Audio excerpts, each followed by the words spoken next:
Olá a todos. Essa aula de hoje a gente vai falar sobre TANEMS, mais sobre os aspectos práticos sobre TANEMS, como estão implementados em Amstrad 3D. Então a ideia dessa aula é mostrar exatamente como que esse instrumento trabalha para fazer essas etapas de ativação e fragmentação dos íons. Se você precisar de um pouco mais de detalhe do funcionamento desse instrumento, já tem um vídeo no canal que descreve isso. Você pode achar na playlist sobre espectrometria de massa ou na descrição desse vídeo. Além disso, a gente vai aproveitar para tratar um pouco sobre o papel aí do tratamento da amostra, com um exemplo muito simples, mas que ilustra bem que esse é um fator que a gente tem que levar em conta. Espero que essa aula seja bem ilustrativa a respeito do TANEMS, e como sempre, caso tenham dúvidas ou sugestões, é só deixar nos comentários.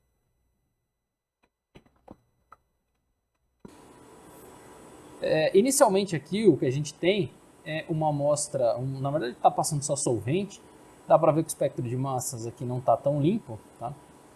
Mas vai ser o suficiente para a gente trabalhar hoje. E o que eu vou fazer é colocar a nossa amostra, que é 2-aminobenzofenona, a gente vai usar como uma amostra trabalho, uma amostra problema nessa aula. O que eu vou fazer aqui é simplesmente trocar o solvente pela nossa amostra. Bom, descartando o solvente aqui, fora da câmera. E eu vou colocar nossa amostra de 2-aminobenzofenona. Essa amostra foi diluída para 10 a menos 5 molar em acetonitrila, nesse caso específico. Vou pegar bastante amostra aqui, porque a gente vai trabalhar bastante com ela.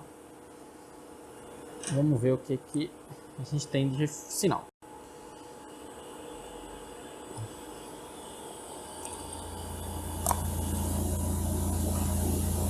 Então, eu já coloquei a amostra de 2-aminobenzofenona a 10 a menos 5 molar.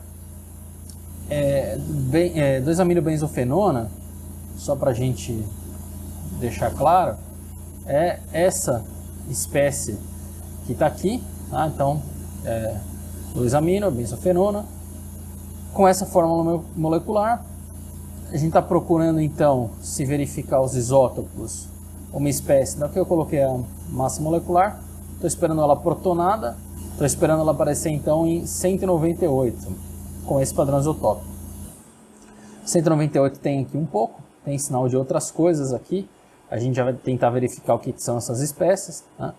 Deixa eu só aproveitar para falar que eu estou trabalhando numa região de massa baixa, então trabalhando numa região próxima de 200, para ajustar meu espectro na região que de fato me é de interesse.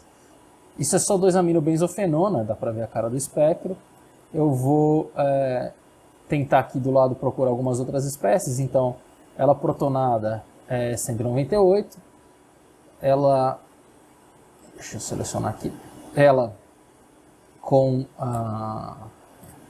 NH4+, né, coordenada com NH4+, é 215, que não aparece aqui para a gente. Vamos seguir aqui. Sodiada 220, a gente tem um pouco dela sodiada aqui em 220. E a gente pode ir atrás de outras espécies aqui e tentar achar, né? Vamos tentar achar o dímero. O dímero dela protonada vai ser 395. A gente não tem nada de 395. O dímero com sódio 417. 417 é aqui esse dímero com sódio, a princípio. Então a gente vai usar essas espécies aqui para tentar verificar algumas coisas interessantes nessa molécula, nessa espécie. Tem o 198 bastante próximo de 3, 4, 10 a sexta. E é isso que a gente tem nessa amostra. Não vou mexer muito mais nessa amostra não. O que eu vou fazer é parar um pouco o instrumento e eu vou trocar isso pela amostra onde eu adicionei 1 microlitro de ácido fórmico. Então, estou trocando as amostras aqui. Também coloquei um pouco, uma quantidade apreciável, na verdade, de amostra, não um pouco, para a gente ter tempo de trabalhar com ela. Então, vou refazer esse espectro de massas. Refazer não, ligar, então, Mesma amostra, já dá para ver um pico aqui no sinal. O que a gente vê agora? Mesma concentração, mas agora eu adicionei 1 microlitro de ácido fórmico na minha análise. E aí eu vejo que o espectro de massa é completamente diferente. Eu tenho só o pico da minha espécie protonada. Só não, né? Tem umas outras espécies aqui. Tem o 220, que a gente tinha verificado que era o sodiado, né? Porque é 197 na molécula, 198 com próton. 220. E o dímero, que eu já me esqueci, que é o 417, tem um pouco menos do 417 com sódio, dímero com sódio. E o 395 tem aí, não tem quase nada 395, a gente poderia até tentar otimizar o sinal, talvez tenha um pouquinho de 325, que seria o dímero com próton, mas não tem muita formação de dímero não. De qualquer forma, eu vou também salvar esses espectros para comparação. A gente já está chegando em 10/8 aqui, até sinal demais. Eu posso até diluir essa amostra, fazer 10⁻⁶ com ácido fórmico e conseguir ver sinal ainda para trabalhar muito bem no meu, vou fazer esse espectro. Ótimo, então isso aqui no modo positivo. Então a primeira coisa que a gente vê é o tratamento da amostra é bem importante. Como eu tenho grupos básicos nessa molécula, né? E aí tem discussão onde você protona, que isso costuma ser diferente de solução em fase gasosa. Carbonilas em fase gasosa são consideravelmente básicas, então algumas vezes tem diferença da protonação de fase gasosa para solução. Mas o ponto é, sem ácido fórmico, eu não tinha um sinal tão intenso. Então, já fica esse ponto. Mas a aula de hoje mesmo, o que a gente queria tratar é sobre esses parâmetros de MS-MS. Então, vamos supor que realmente eu queira verificar que essa espécie é a 2-aminobenzofenona que eu estou trabalhando. Esse instrumento a gente não tem alta resolução, resolução unitária. Posso até verificar com vocês aqui o padrão isotópico, próximo ao padrão isotópico sugerido, né? E aqui eu coloquei a mesma resolução que a gente costuma obter para poder comparar.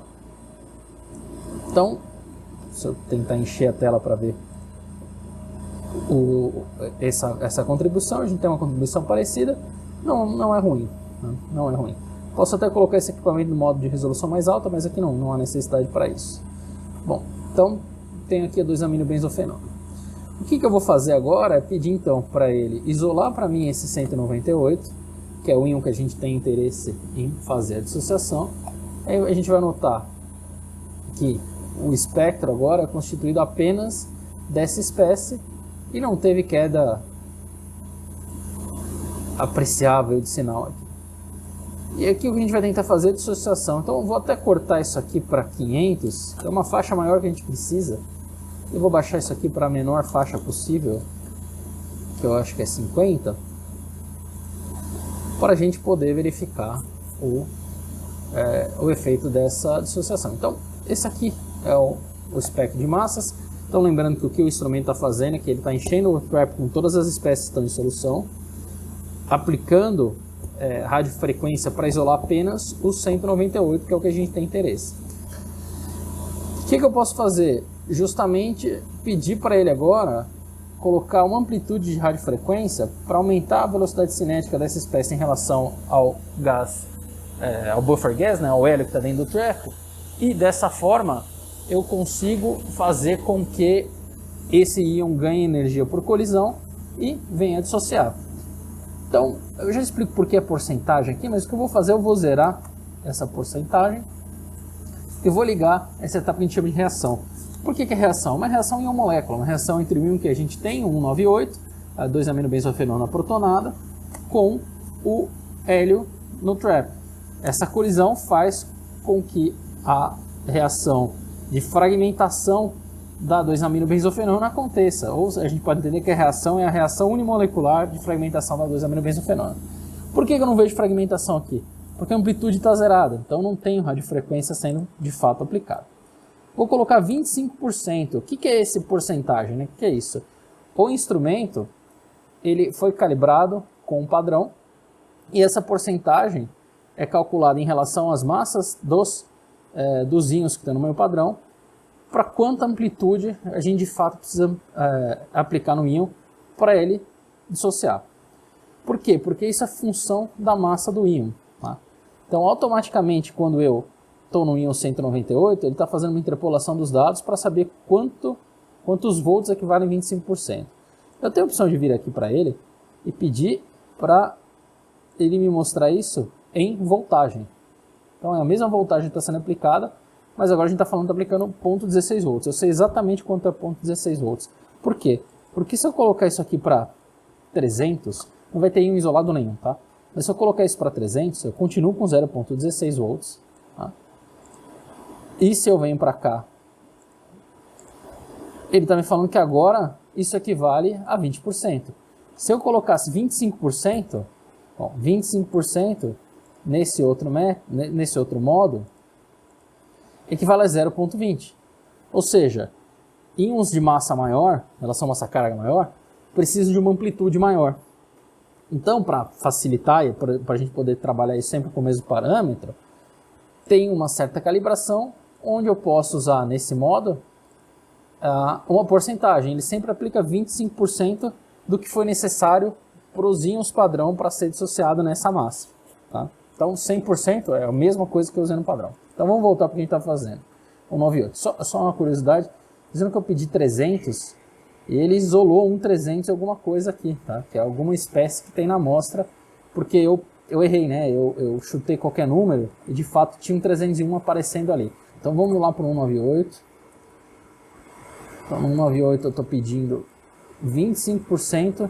Vou voltar para a voltagem porque é mais fácil de pensar na voltagem. Estou pedindo 0,16 volts. E eu tenho a formação de alguma quantidade aqui desse íon 120, tá? Então, 120 para 198 dá 78, certo? 78 é um anel aromático, um benzeno, na verdade, né? Então, a gente pode imaginar que eu estou perdendo aí um benzeno nisso, formando outro íon. Deixa eu colocar na tela a espécie de novo. Então, 77 sem hidrogênio, com hidrogênio dá 78, que é justamente a diferença de massas que eu tenho aqui. E eu tenho também 105. Mas assim, eu só quero ter certeza se esses íons de fato vêm do 198, que eu posso fazer é aumentar isso para 0.3, dobrar a amplitude. Eu tenho que ver mais fragmentos, essa é a lógica. Bom, eu vejo mais fragmentos. Tanto mais fragmento que eu não tenho mais o íon pi ali. Que outros fragmentos que eu posso ver? 92, eu não sei quanto que são fragmentos e de fato quão fragmento isso é, tá? 120. Aí a pergunta vem, o 105 é gerado a partir da fragmentação direto do 198 ou ele vem da fragmentação do 120 ou os dois, né? Pode ser que aconteça os dois. Como eu tenho essa possibilidade de fazer múltiplos eventos de MS aqui, eu vou pedir para ele agora me isolar o 120. Então, recapitulando, enche o trap com todos, isola só o 190, acelera o 198, perdão, acelera o 198 com uma amplitude de 0,3 volts para fazer a fragmentação, ele gera vários íons entre eles o 120, agora pedir de novo para isolar o 120, nota que o 120 está aqui, é isolado. O que eu vou pedir agora? Vou pedir para ele fragmentar para mim o 120. Quanto que eu vou pôr de amplitude? Vou começar com 0 para verificar aos poucos o que acontece. Então, eu vou aumentando essa amplitude aqui aos poucos até eu ter dissociação. Posso aumentar uma vez, mas eu quero ver aos poucos o que acontece. Perdi um pouco de sinal, deixa eu só.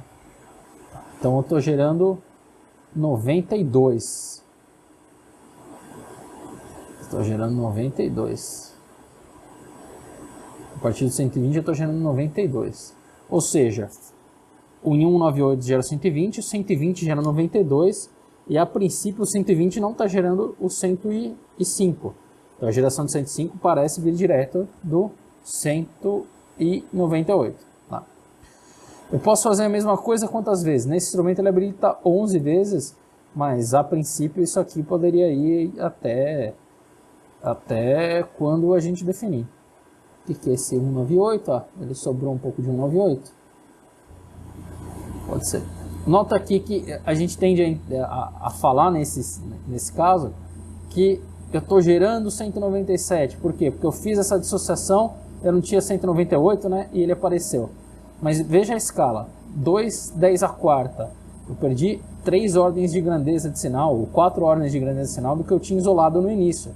Então isso, provavelmente, é alguma quantidade de 198 que sobrou ainda e não foi totalmente isolado. Tá?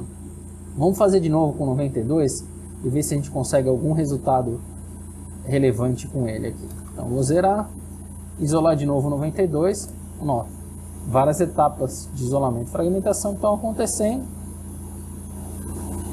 E eu vou agora ligar a fragmentação do 92 e vou começar a dar sinal, a dar mais amplitude. Nota que a escala está caindo, eu estou perdendo o íon nesses sucessivos passos aqui. O sinal caiu mais ainda, mas parece que eu formei esse 65 que está aqui. Aí eu já tenho uma região de sinal que é bem difícil fazer qualquer tipo de atribuição. Ok, deixa eu voltar um pouco aqui para a gente ver outros detalhes. Então, eu falei aqui para ele isolar o 198 e, ó, sobra um pouco, isolar o 198 e fragmentar, ele gera 120, 105. Pelo que a gente entende, a 198 gera 120, 198 gera 105 e tem uma outra geração de fragmentação que o 120 gera 92, que nem aparece muito nesse espectro. Okay? Se nós olharmos aqui as opções que a gente tem, o equipamento está me dando o que ele chama de cutoff aqui, certo? Em 53. O que é isso? Então, vamos lembrar o que o instrumento inteiro está fazendo. O instrumento está isolando esse 198, então ele tem potenciais aplicados para isso, excitando o íon que está lá dentro para fragmentar, e depois, de novo, aplicando potenciais para conseguir aprisionar os íons que são gerados e depois varrer para detectar. Os potenciais ali dentro não são mais ótimos para isolar toda a quantidade de íons que a gente isolaria antes. Então, o que a gente está falando para ele é o seguinte, tem um compromisso entre a massa do íon que eu quero detectar depois que eu fiz o isolamento e a reação, né, a fragmentação, e o limite de massas que eu consigo coletar no meu espectro. Isso normalmente é função da massa do íon π. Então, o que ele faz aqui por padrão, que é o que está colocado aqui, é deixar com que a gente detecte até 25% da massa do íon π, que é esse cutoff. Então, para facilitar a vida aqui, eu vou colocar 100. Dá para ver que ele fala, até a massa que eu vou ver é 270. Se eu colocar isso aqui em 1000, ele vai colocar, perdão, 100 é 27, 1000 é 270, porque é 27% dessa massa. Da onde vem esse número 27%?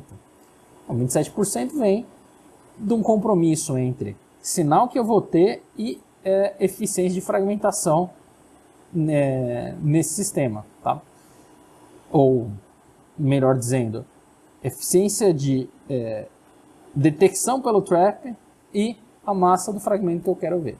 Então, nesse caso específico, se a gente está preocupado com fragmentos até 80, esse valor aqui é muito baixo. Então, eu posso até vir aqui para o instrumento e falar o seguinte, ó, a gente vai usar não 27%, mas 35%. Então, eu estou querendo usar esse cutoff variável que a gente chama aqui, que é esse que está aqui. Então, eu subi esse valor, porque eu não preciso descer isso tanto. Então, eu estou vindo até 29, até 69. Então, qualquer coisa para baixo de 69 que aparecer, eu não estou detectando. É ruído, é algum sinal espúrio que está aí. Então, perceba que o espectro é diferente se eu tenho 69 ou 57, 53, que era o valor que tinha antes. Tá? Quanto menor for o cutoff, mais eu estou esticando a performance, né, o desempenho desse ion trap, para que ele detecte uma faixa maior de fragmentos. Então, se eu não tenho necessidade de descer tanto essa massa, aumentando o valor desse cutoff, eu consigo um desempenho melhor do meu ion trap.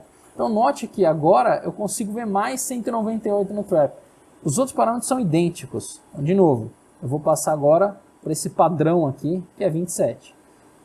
O que acontece? Eu vejo menos do 198. Quer dizer que eu estou fragmentando mais? Não necessariamente. Nesse caso, não muda quanto você está fragmentando. Muda a eficiência de detecção desse trap.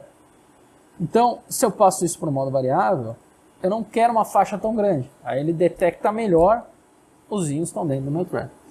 Por que isso importa? Porque se você mudar esses parâmetros, trabalhar com esses parâmetros, você consegue talvez um sinal mais intenso das espécies que você está tentando medir. Vamos supor que eu queira, então, ó, note que se eu aumentar, ele aumenta mais ainda. Poderia fragmentar mais, né, e gerar mais desse 120. Então, se eu ainda estou vendo tanto 198, agora eu vou voltar lá na fragmentação e eu vou pedir para ele, ó, coloca uma amplitude maior nisso. Porque eu não preciso de tanta agora parece que eu dissociei mais. Se eu dissociei mais, eu deveria ter aqui uma intensidade maior desse 192. E se eu fizesse a mesma lógica nos outros, eu deveria ter um sinal mais intenso desse 92 aqui, isolado após a formação do 120. Então 120, eu tenho mais sinal, eu consigo deixar em 4 para poder comparar. Isolar o 92 aqui da mesma forma. Eu estou com 2, 10 a sexta. O que a gente tinha de sinal era próximo a 10 a quarta. Ou seja, eu já tenho 2 ordens de grandeza a mais do íon 92, se eu quiser estudar o 92 e fazer outras etapas com o 92. E ainda posso dissociar um pouco mais, né? Porque agora eu estou detectando mais 120. Então, esses parâmetros de fragmentação são muito importantes para a gente conseguir mais sinal. Nota, 10 a sétima. Com 10 a sétima e ms a quarta, eu consigo fazer aquilo que eu costumo falar que é muito difícil fazer porque tem perda de sinal. Eu consigo dissociar o 92 e ver quem que ele gera. Note que aqui o cutoff é 41. Se esse 92 quebra em qualquer coisa abaixo de 41, a gente não vai observar, tá? Então, com 10 a sexta, que já é uma intensidade suficientemente grande, eu posso afirmar para vocês, posso afirmar não, né? Mas tenho evidências de que a fragmentação do 92 gera o 65.5. Eu posso continuar fazendo isso? Posso, com essa faixa de sinal aqui, não é problema. Vou selecionar o 65.5, pedir para isolar. Gosto de zerar para a gente poder ver exatamente o efeito. Então, isolar. Nota que está ficando lento o espectro de massas, a coleção do espectro. A gente está em MS5 já, então ele mostra. Ó, selecionei o 198, selecionei 120, selecionei 92, selecionei 65.5 no caso. Agora eu vou quebrar de novo. No MS5, o produto do MS5 tem uma intensidade que não é alta, mas é facilmente detectável contra a linha base, e era o que a gente estava conseguindo já nesse 92 aqui, no MS3, né, como produto do MS3, sem mudar os parâmetros do trap. Então, recapitulando, o que a gente fez aqui foi simplesmente pedir para o trap que eu não queria medir uma massa tão baixa do fragmento. Eu poderia trabalhar com uma massa mais alta. E se a gente pensar que eu posso até subir um pouco mais isso, né, porque eu estou vendo 89 e aqui eu preciso de 120. Então eu posso subir isso aqui um pouco mais. 54 é 92. Então o que eu vou fazer? Eu vou subir isso aqui um pouco mais. Eu vou subir isso aqui para 50%.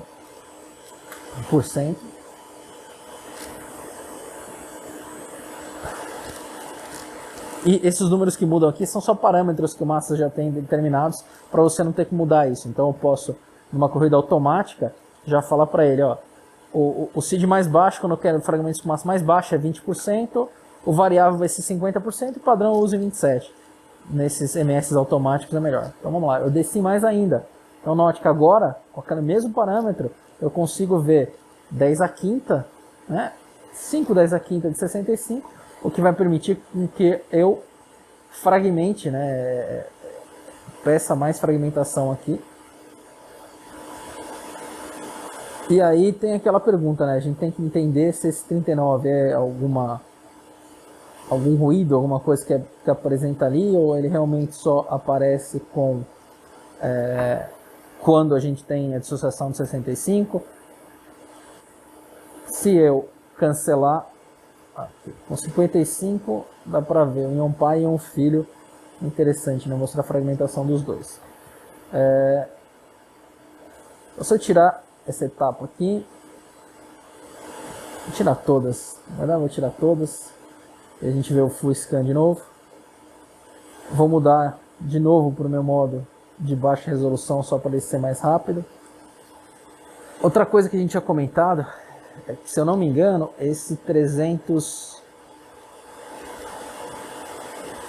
tinha um dímero com sódio. O dímero com sódio era 417. Tem um pouquinho de 417. Eu vou tentar isolar esse 417. 417. Não tem muito sinal aqui. Quer dizer, 5 vezes 10 a sexta? Pode ser. Vou falar que eu estou trabalhando agora na faixa desse 417. Não, nota que o ideal seria trocar a amostra. Eu posso fazer isso daqui a pouco. Porque agora estou com um íon que está sendo suprimido pelo ácido fórmico que eu coloquei. Eu coloquei H+ em solução. Se eu coloquei H+ em solução, eu quero ver uma espécie com sódio, isso vai dificultar. Falei que eu quero o próximo 417 aqui.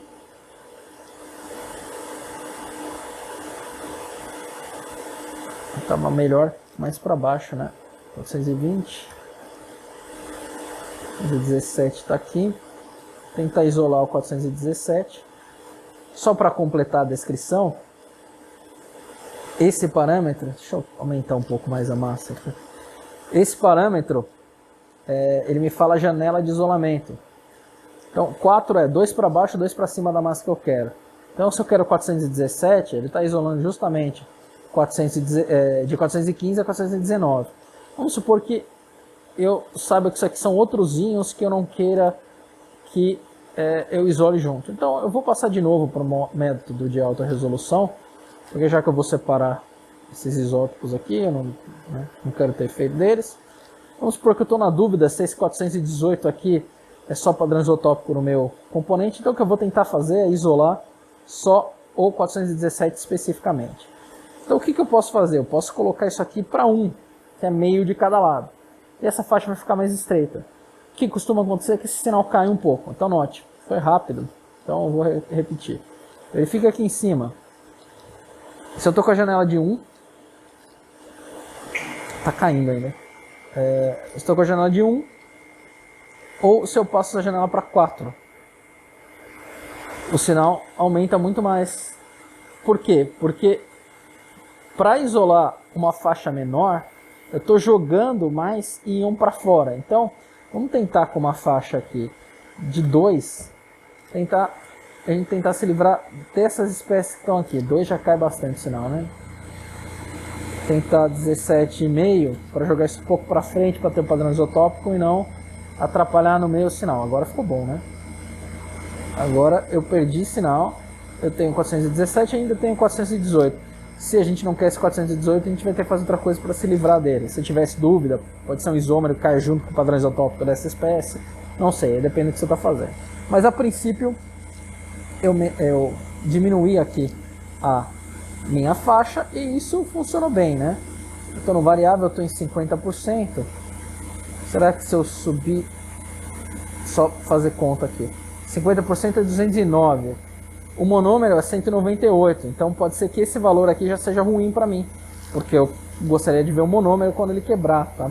Então eu vou passar de novo para o padrão, e note que no padrão, agora eu consigo medir até 113, tá? Eu tenho 6, 10 a quinta, dá pra trabalhar, não é tão ruim, tá? Então agora que eu tenho isso, eu vou fazer o quê? Eu vou tentar fragmentar essa espécie. Só confirmando, 417. Tentar fragmentar essa espécie. Fragmentei essa espécie, eu tenho a formação de 220, tá? E note que com a mesma amplitude que eu tinha antes, eu tenho muito mais fragmentação.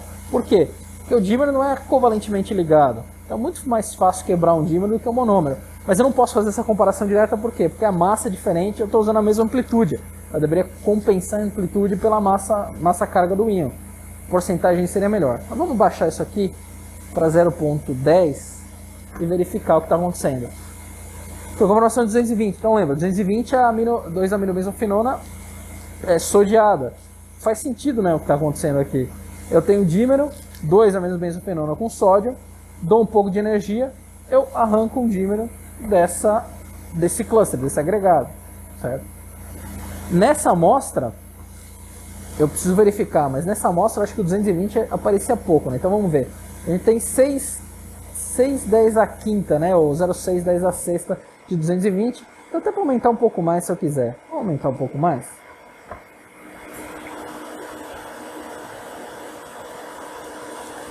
Não melhorou muito aqui não, né? Pouquinho só. Então, 2 estava bom. Então, por volta de 6/10 a quinta. Se eu desligar tudo, quanto que eu tenho 220 nessa amostra, né? Essa é a pergunta. 220. Nesse caso específico, eu tenho 2/10 a sexta. Então, não seria uma forma interessante de eu ver esse 220 sendo a espécie sodiada. Porque nessa amostra eu já consegui isolar. Mas imagine que tem uma amostra que eu tenho pouca formação da espécie sodiada, mas muita formação do dímero. Eu poderia justamente fazer esse tipo de abordagem para gerar essa espécie. E o que eu aprendo com isso? 417 é a espécie sodiada? Não sei. Pode ser porque a relação massa-carga bate. Que informação nova eu tenho? Bom, a espécie sodiada, o dímero, esse suposto dímero sodiado, gera uma massa compatível com a espécie sodiada. Então eu tenho uma informação a mais. Isso garante? Não, ainda não garante, mas se você quiser a gente pode continuar fazendo a mesma coisa. Isolar, fragmentar ele e ver que espécie que ele gera. Recapitulando. Toda vez que faz fragmentação, a gente tem que se preocupar quanta energia a gente deposita e qual que é esse cutoff no caso do Ion Trap. Cada instrumento é diferente, tá? Outros instrumentos não têm esse problema. E isso tem que ser levado em conta quando a gente está fazendo a nossa análise. O fato dele ter 3 tipos de fragmentação já aqui para a gente entrar com os números é porque, vou desligar aqui, nesse modo de massas automático, a gente vai pedir para ele selecionar um precursor ou criar outras lógicas para fazer um experimento baseado nos dados. E aí a gente já quer ter esses parâmetros carregados para falar, ó, esse íon você fragmenta com o mínimo, porque eu quero ver um fragmento muito baixo. Esse você pode aumentar o valor porque eu não preciso de um fragmento tão baixo, tá? E assim vai. Mas a gente não vai falar sobre isso agora. Bom, é isso que eu tinha para mostrar para vocês sobre a seleção e fragmentação. Espero ter sido claro. Qualquer dúvida, deixa aí nos comentários. Entre em contato com a gente que a gente pode conversar, ok? Muito obrigado e até logo. Bons estudos!